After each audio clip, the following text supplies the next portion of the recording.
కేసీఆర్ గారే రావాలి, కేసీఆర్ గారే ఉండాలి. కేసీఆర్ గారు చెప్పండి మేము పనిచేస్తామా? ఆరోగ్యం బాగుందా? చాలా బాగుంది. మీరు అత్యంత సన్నిహితులు, మొన్న కూడా పోయి కలిసారు కదా? కలిసి వచ్చిన నేను 1.5 hours సార్తో ఉన్నా, లంచ్ చేసిన, కలిసినా వచ్చిన.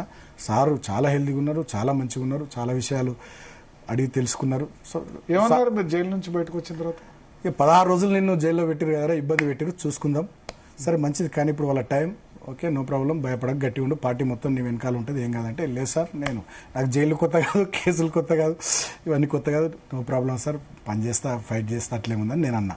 సో నేను అనే పాయింట్ ఏంటంటే, ఇక్కడ కేసీఆర్ గారు ఎప్పుడు రావాలి అప్పుడు వస్తారు. ఇప్పుడు వారు మంచి చాలా బ్రహ్మాండంగా ఉన్నారు. మీకన్నా నాకన్నా ఆయన ఆర్గాన్స్ అన్ని మంచిగా ఉన్నాయి. అంటే చాలా బీఆర్ఎస్ క్యాడర్ లో ఆందోళన, మీడియాలో ఆందోళన, ఈ సోషల్ మీడియాలో కొంతమంది పిచ్చోళ్ళ ఆందోళన.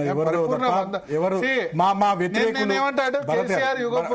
నేను యుగ పురుషులు నేను ఒప్పుకుంటా. ఎందుకంటే యుగానికి ఎన్టీఆర్, వైఎస్ఆర్, చంద్రబాబు నాయుడు, కేసీఆర్ వీళ్ళంతా కూడా చాలా గొప్ప, ఈ ఉమ్మడి ఆంధ్రప్రదేశ్ లో పుట్టిన వాళ్ళు మహానుభావులు. వాళ్ళు పరిపూర్ణ ఆరోగ్యంతో ఉండాలి. కన్సర్న్ అదొకటే. చాలా రూమర్స్ అదవుతున్నాయి, ఆరోగ్యం బాగాలేక బయటికి రావట్లేదు. సంవత్సర కాలంగా ఇప్పుడు ఏప్రిల్ 27 తర్వాత డిసెంబర్ లో ఒకసారి పబ్లిక్ అపియరెన్స్ అంటే ప్రెస్ కాన్ఫరెన్స్ లో వచ్చింది. ఆ తర్వాత కొన్నిసార్లు కొంత నడవడం ఇబ్బంది అయింది. కాళేశ్వరం ప్రాజెక్టు విషయంలో వచ్చినప్పుడు కానీ, లేకపోతే హరీష్ ఫాదర్ చనిపోయినప్పుడు కూడా కొంత ఇబ్బంది ఉంది. మేబీ అప్పుడు ఫీవర్ వేరే సిక్ అయి ఉండొచ్చేమో. అంటే అంతకుముందు వారు కింద పడ్డప్పుడు కాలికి తుంటెంక దెబ్బతిని యాక్సిడెంట్ లో సర్జరీ అయింది కాబట్టి కొంత ఇబ్బంది ఉండేది. కానీ నేను చెప్పేది ఏంటంటే, మీ మీడియాలో కొంత హడావిడి కేసీఆర్ ఆరోగ్యం గురించి తప్ప, సోషల్ మీడియాలో మా వ్యతిరేక, ఇందాక కొంతమంది పిచ్చోళ్ళు అన్న కదా, మా వ్యతిరేకులు ఉంటారు, వాళ్ళు పర్సనల్గా పోవద్దు, విషయాల మీద పోవాలి, ఇష్యూ బేస్డ్ పోవాలి. కేసీఆర్ గారి ఆరోగ్యం మీద పిచ్చి పిచ్చి వార్తలు పెట్టడం, పిచ్చి పిచ్చిగా ట్రోల్ చేయడం, అది కరెక్ట్ కాదంటున్నా. సో అది తప్ప కేసీఆర్ గారు సంపూర్ణ ఆరోగ్యంగా ఉన్నారు. ఎందుకంటే ఆయన బ్రెయిన్ అదంతా తెలంగాణ కావాలి. చాలా మంచిగా ఉన్నారు, గొప్పగా ఉన్నారు, అద్భుతంగా ఉన్నారు. వస్తారు కదా, టైం వస్తారు. కేసీఆర్ గారు బయటకు వచ్చినాడు, చూద్దాం రాష్ట్రం ఎంత మంచిగా ఉంటుంది, ఎట్లుంటది. యాక్టివిటీ పెరిగిపోద్ది. డెఫినెట్ సార్ బయటకు వస్తారు, సమయానుకూలంగా సందర్భాన్ని బట్టి బయటకు వస్తారు. ఇప్పుడు వారు ఇచ్చే డైరెక్షన్ మేరకే కదా మేమంతా పనిచేసేది, జిల్లాలలో కానీ, నియోజకవర్గాల్లో కానీ, రాష్ట్రాల్లో కానీ. డైరెక్ట్ గా ఆయన పార్టిసిపేట్ చేస్తే వేరు కదా. ఇక సింహం ఎప్పుడు రావాలో అప్పుడు వస్తుంది. మీరు చూడు, వచ్చినాడు ఎట్లుండాలి అట్లుంటది. ఇప్పుడు మా హరీష్ అన్న, కేటీఆర్ అన్న బ్యాటింగ్కే తట్టుకుంటలేరు వీళ్ళు అసెంబ్లీలో. ముఖ్యమంత్రి గారు ఇంకా కేసీఆర్ రావాలి. సరే వాళ్ళు అది కాదు, బయట అయినా ఇప్పుడు ప్రెస్ కాన్ఫరెన్స్ లో లేకపోతే ప్లీనరీలో ఇటువంటి యాక్టివిటీ, మళ్ళీ ప్లీనరీ టైం దగ్గరకు వచ్చారు. డెఫినెట్ సందర్భానుసారంగా, సమయానుకూలంగా ఎప్పుడు రావాలో అప్పుడు వారు బయటకు వస్తారు.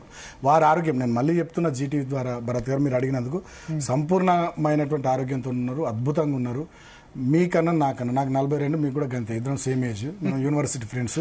మనకన్నా ఆయన ఆర్గాన్స్ ఇంకా మంచి ఉన్నాయి. 72 ఏళ్ళ ఆయన వయసు, మనకన్నా 30 ఏళ్ళు పెద్ద.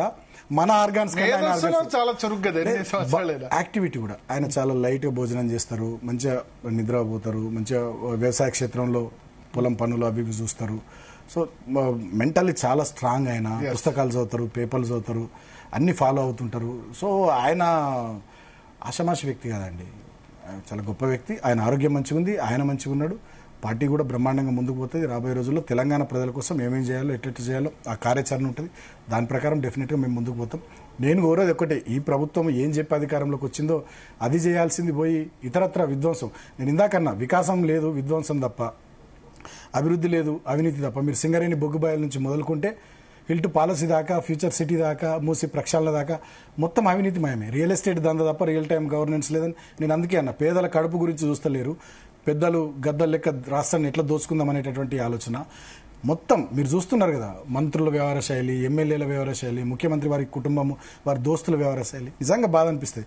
రాక ఆయనకు చిన్న వయసులో ముఖ్యమంత్రి అవకాశం వచ్చింది, మంచిగా పని చేసుకుని మంచి పేరు తెచ్చుకునే అవకాశం ఉండేది. దాన్ని చెడగొట్టుకుని అనవసరంగా కక్ష సాధింపులు, వేధింపులు, కూల్చివేతలు, ఎగవేతలు, పేల్చివేతలు, మొత్తం విధ్వంసాల ద్వారా రాష్ట్రాన్ని అధోగతి